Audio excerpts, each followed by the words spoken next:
दर्शनम्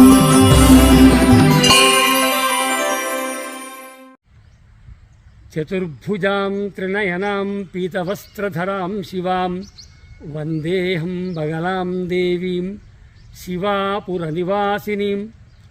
తెలంగాణ రాష్ట్రంలో మెదక్ జిల్లాలో శివంపేట మండల కేంద్రం మరియు గ్రామంలో దశమహావిద్యలలో ఒకరైనటువంటి శ్రీ బగళాముఖి అమ్మవారికి అత్యద్భుతమైనటువంటి క్షేత్రము భారతదేశంలోనే ప్రముఖంగా ఇక్కడ నిర్మించబడింది.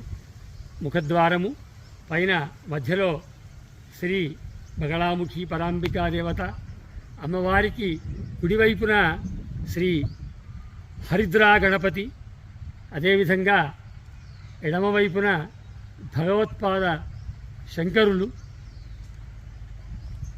మనం అమ్మ క్షేత్రంలోకి ప్రవేశిస్తూ ఉన్నాం. ఇది ఉత్తర ద్వారం నుంచి క్షేత్రంలోకి ప్రవేశమవుతుంది.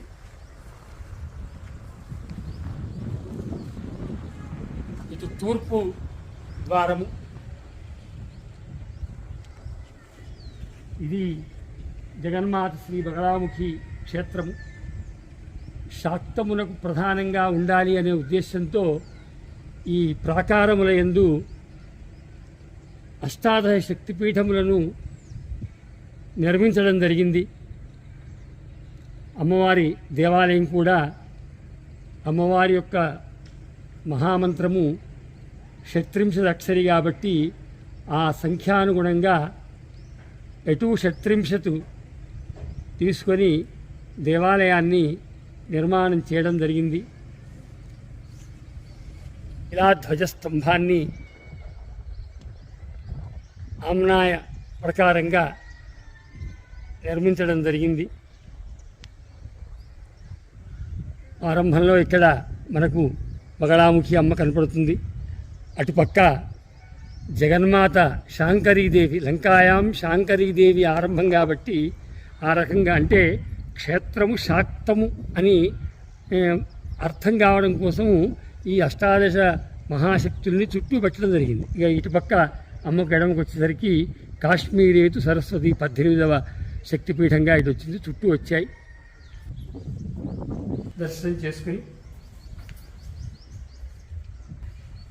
శ్రీ బగళాముఖి పరాంబికా దేవత దశమహావిద్యల్లో ఒకరు అని చెప్పడం జరిగింది. అయితే క్షేత్రానికి వచ్చినప్పుడు బగళాముఖి దేవత ప్రసిద్ధం కాదు కాబట్టి ఎవరు అనేటువంటి సందేహం భక్తులకి రాకుండా దశమహావిద్యల్లో అమ్మ ఒకరు అని తెలియజేయడం కోసమే ఇక్కడ ఈ హరిద్రాస్కృతంలో మహాపీత హృదస్యాంతే సౌరాష్ట్రే బగళాంబిక అని సాంఖ్యతంత్రంలో మనకు చెప్పబడింది. ఈ బగళాముఖి అమ్మవారు హరిద్రాశ్రమంలో అవతరించిందని. అందుకని ఇక్కడ మొట్టమొదట మహాకాళీ దేవత దశమహావిద్యల్లో ఒకరు, తర్వాత తారాదేవత,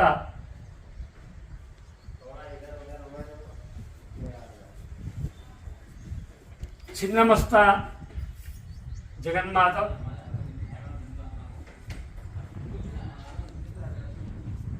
ధూమావతీదేవి, అష్టభుజి ఆకారంలో క్షేత్ర నిర్మాణం చేయడం జరిగింది. అంటే హరిద్రాశ్రమంలో కమలంలో జగన్మాత ఆవిర్భవించిందని చెప్పడానికి దీని ప్రతీకగా ఇక్కడ అష్టదళ పద్మాన్ని ఏర్పాటు చేయడం జరిగింది. మహాషోడశి,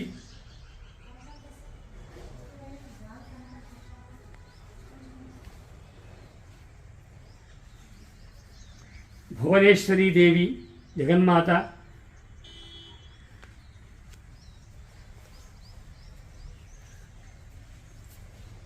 త్రిపుర భైరవి అని కూడా ఈ అమ్మవారిని పిలుచుకుంటాం. సకల విద్యాధిష్టాన దేవత అయినటువంటి మాతంగి దేవత అమ్మవారు. ఇక కమలాత్మిక జగన్మాత మహాలక్ష్మి స్వరూపి ఐశ్వర్యప్రదాయిని అయినటువంటి కమలాత్మిక. ప్రధాన గర్భాలయము జగన్మాత శ్రీ బగళాముఖి పరాంబికా దేవత ఉభయ జగద్గురుల ఆశీస్సులతో ప్రతిష్టా కార్యక్రమం నిర్వహించి ఇవాళ భక్తులందరికీ కొంగు బంగారమై అందరినీ అల్లరిస్తూ అందరినీ అనుగ్రహిస్తూ ఉన్నటువంటి ఆ పరాశక్తి యొక్క దర్శనం.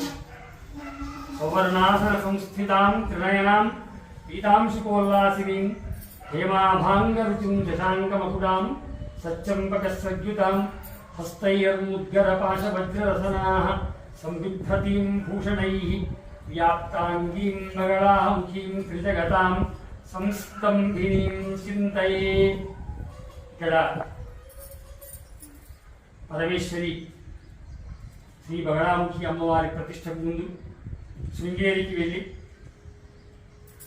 శ్రీ శ్రీ శ్రీ జగద్గురు భారతీ తీర్థ మహాస్వామి వారి తత్కరకమల సంజాతులు జగద్గురు శ్రీ శ్రీ విజయశేఖర భారతీ స్వామి వారి యొక్క పరిపూర్ణ ఆశీస్సులు తీసుకోవడమే కాదు, ఆ మేరు యంత్రం అదేవిధంగా అమ్మ యొక్క పీఠము కింద పెట్టేటువంటి స్వర్ణ యంత్రము రెండు కూడా గురువుగారికి చూపించి వారి యొక్క అనుమతితో వారి యొక్క అనుగ్రహంతో వారి చేత అభిమంత్రించి ఇచ్చినటువంటి ఆ యంత్రములే ఇక్కడ ఈరోజు నిత్యము అటు వైదిక ఇటు శాక్త విధానంలో పూజలు అందుకుంటూ ఉన్నాయి.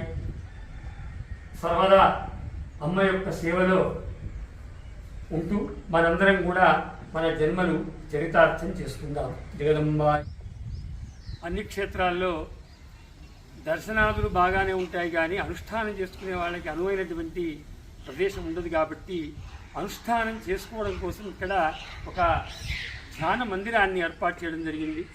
అది కూడా దక్షిణామూర్తి, మనకు ఉపాసన మూలపురుషుడైనటువంటి దక్షిణామూర్తి పేరిట దక్షిణామూర్తి ధ్యాన మండపము అని దీనికి నామకరణం చేసి అనుష్ఠానం చేసుకునే వాళ్ళకి అనుకూలంగా ఈ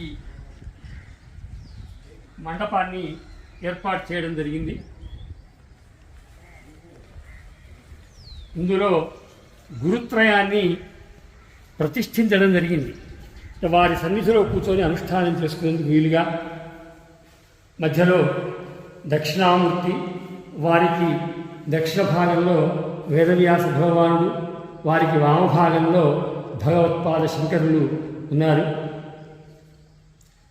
గురవే సర్వలోకానాం విషజే భవరోగిణాం విధయే సర్వవిద్యానాం దక్షిణామూర్తయే నమః. వ్యాసాయ విష్ణురూపాయ వ్యాసరూపాయ విష్ణవే నమో వై బ్రహ్మనిధయే వాసిష్ఠాయ నమో నమః. శృతిస్మృతి పురాణానాం ఆలయం కరుణాలయం నమామి భగవత్పాద శంకరం లోకశంకరం. గురుత్రయాన్ని నమస్కరించి ఇక నా విద్యా గురువులు శాస్త్రాధ్యయనము చేసినటువంటి శృంగేరి దక్షిణాన్నాయ శృంగేరి శారదా పీఠాధీశ్వరుడు నాకు శాస్త్రాధ్యయనము చెప్పించి ఉద్ధరించిన మహాపురుషుడు జగద్గురు శ్రీ శ్రీ భారతీ మహాస్వామి వారు, వారి ఆశీస్సులే ఇవాళ ఈ శక్తిపీఠ నిర్మాణానికి మూలం. భారతీ కరుణాపాత్రం భారతీ పదభూషణం భారతీ పదవానుకూలం భారతీ కీర్తమాశ్రయే. ఈ శక్తిపీఠ నిర్మాణంలో మరియు శక్తిపీఠం యొక్క దిశానిర్దేశం చేసి నన్ను ఉద్ధరించినటువంటి జగద్గురు శ్రీ శ్రీ విజయశేఖర భారతీ మహాస్వామి వారు అన్ని విషయాలలో ఆశీర్వదించి శిలాన్యాసం మొదలు ప్రతిష్టా కార్యక్రమం వార్షికోత్సవములు ఏదైనప్పటికీ వారి పరిపూర్ణమైన ఆశీస్సులతో ఇక్కడ ఇవాళ ఈ శక్తిపీఠం నిర్మాణం జరిగి అద్భుతమైనటువంటి ప్రజలకు భక్తులకు ముందు బంగారుగా ఉంటూ ఉంది. విద్యా వినయ సంపన్నం గీతరాజం వివేకినం వందే వేదాంత విధుశేఖర భారతి. ఉభయ జగద్గురువుల పరిపూర్ణమైన అనుగ్రహాశిస్తే నా సర్వస్వంగా, అదే నా సంపదగా, అదే నా శక్తిగా ఈ శక్తిపీఠాన్ని నిర్వహిస్తూ ఉన్నాను. ఎప్పుడూ వారి ఆశీస్సులు కోరుతూ ఉన్నాను. ఇక్కడ భూషిత శ్రీ శ్రీ శ్రీ బ్రహ్మానంద తీర్థులు మాకు వేదాధ్యయనం చెప్పినటువంటి శ్రీ శ్రీ శ్రీ బ్రహ్మానంద తీర్థులు వారి ఆశీస్సులే గురువుగారు చివరిలో ఆతుర సన్యాస స్వీకారం చేసి బ్రహ్మీభూతులు అయినటువంటి మహాపురుషులు. శిష్యుడు చతురామ్నాయ పీఠములకు ఆస్థాన విద్వాంసులుగా ఉన్నటువంటి మా తండ్రి గారు బ్రహ్మలీన బ్రహ్మశ్రీ శాస్త్ర విశ్వనాథ శాస్త్రి గారు. వారంతా మేము కేవలం శరీరాలమైతే మాకు మా వేదాభ్యాసం చెప్పిన గురువుగారు మాకు బ్రహ్మోపదేశం చేసి మరియు సంస్కృతంలో సాహిత్యాన్ని సిద్ధాంత కౌముది తర్క సంగ్రహం పాఠములు బోధించినటువంటి మా తండ్రి గారు బ్రహ్మశ్రీ బ్రహ్మలీన శాస్త్ర విశ్వనాథ శాస్త్రి గారు వారు నడిపిస్తున్నారు. ఇది కేవలం ఉభయ జగద్గురుల పరిపూర్ణమైన ఆశీస్సులు, అమ్మ యొక్క దివ్యానుగ్రహం వారితో చేస్తుంది తప్ప మానవ ప్రయత్నం అనేది ఇందులో కేవలం అత్యంత అల్పమైనది. నేను వారిని సర్వదా వారి యొక్క ఆశీస్సులు కోరేటువంటి వారి శిష్యులై ఉన్నారు.